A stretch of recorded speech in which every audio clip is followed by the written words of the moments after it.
So there's this ancient idea that's at the root of Western culture, that being is spoken into existence.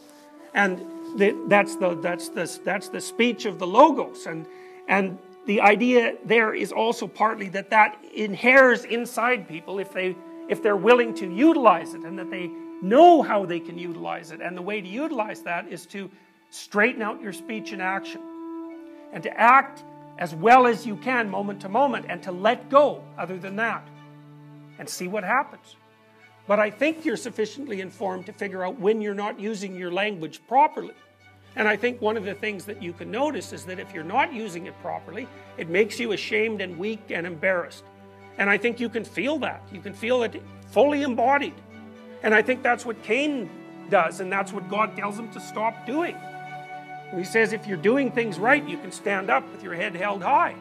And if you're not, you can't. You're downcast and angry and resentful and murderous. And I think that that's the case. And I do believe that it's a different way of being, because it's not aimed at something that's predefined. You have to allow what constitutes the good and your understanding of the good to continually be updated as you pursue it. And I think all you have to do that is to speak words, well, Northrop Frye would say, is that you have to speak words with power. And I didn't realize this until much later when I was reading Socrates' Apology. This voice, for lack of a better word, made itself manifest inside me, and it said every time I said something that wasn't true, and that's usually what it said. That's not true. You don't believe that. Or there was a sensation that was associated with it. I don't think this is that uncommon, you know. I asked my psychology classes for many years in a row if they had an experience, that they had a voice in their head, let's say, it's a metaphor, or a feeling that communicated to them when they were about to do something wrong. And it was universally the case that people agreed with one of those statements or another. And the other thing I would ask is, well, do you always listen to it? And of course the answer to that was definitely no. But that's also very interesting, you know, that you can have this faculty, this conscience. This seems to me to be very tightly associated with the idea of free will, is that you can have this internal voice, this daemon, the root word for democracy. Oh yes, I didn't finish that story. So yes, well, it's important. Well, so Socrates' daemon told him it was his moral guide. And democracy appears to be predicated on the idea that the polity will function if people attend to their consciences. That's the overlap of those conceptualizations. And that's a well, first of all, I think that's the case, you know, and it makes a certain amount of logical sense. I mean, if we assume that the political state is something like the emergent consequence of the decisions of all its citizens, we would assume that the wiser the decisions of the citizens, the more upright and functional the state. I can't see how it could be any other way. And perhaps those who are the most upright, who listen to their consciences more carefully, even play a disproportionately powerful role. It's certainly possible. Life is a very difficult business. You know, it's fatal, and it's full of suffering, and it's full of betrayal and malevolence. There's nothing about it that's trivial. It's all profound.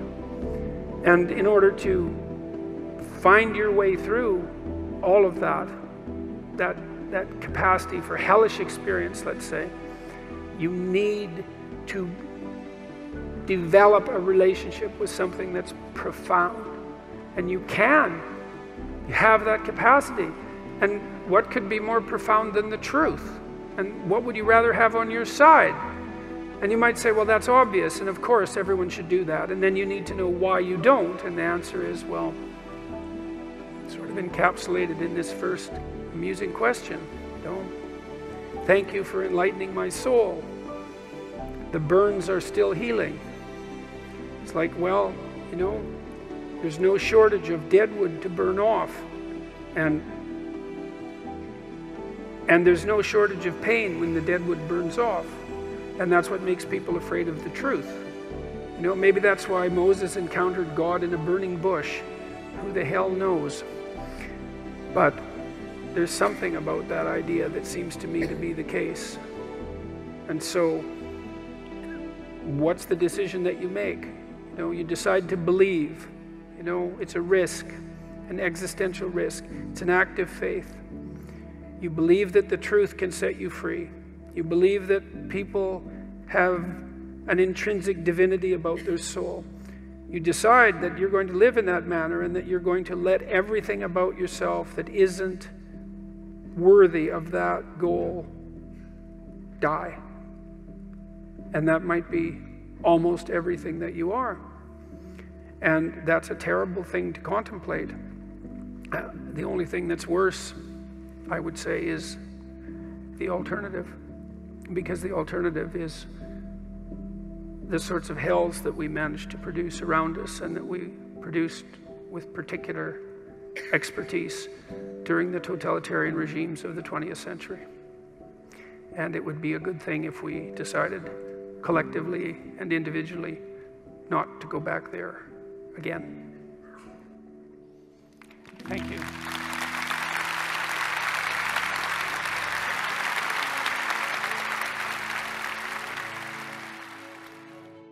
Nietzsche said, if you have a why, you can bear any how.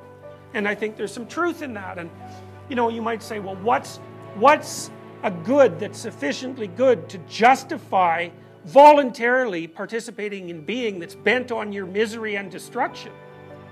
And that's the fundamental question of life. Well, I would say you need a pretty elevated vision in order to counteract that. And I think that's what a vision of paradise is. And I think that paradise is something that people have to build. You know, I think we have more opportunity now at this point in history to make things good than we could have possibly imagined 50 years ago. And it's necessary, you know. There's lots of things that are falling apart. And people get cynical about that, and that's the wrong attitude. It's like, you have no idea how much power you might have at your disposal if you used it properly.